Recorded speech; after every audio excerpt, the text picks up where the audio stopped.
ஒரு அடர்ந்த கிராமத்தில் பல வருடங்களாக அடைமழை பெய்து கொண்டிருந்தது. பயிர்கள் எல்லாம் அழிந்து மக்கள் உணவில்லாமல் தவித்தனர். கிராமத்தினர் பல கோவில்களுக்கு சென்றும் மழை நிற்கவில்லை.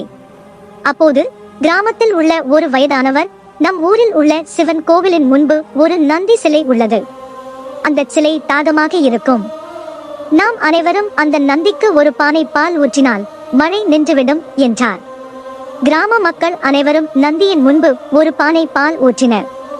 ஆனால் அதிசயம் என்னவென்றால், எவ்வளவு பால் ஊற்றினாலும் அந்த நந்தியின் வாய் வறண்டிருந்தது. எவ்வளவு பால் ஊற்றினாலும் அது முழுவதும் உள்வாங்கிக் கொண்டது. அதை பார்த்த மக்கள் அனைவரும் திகைத்து நின்றனர்.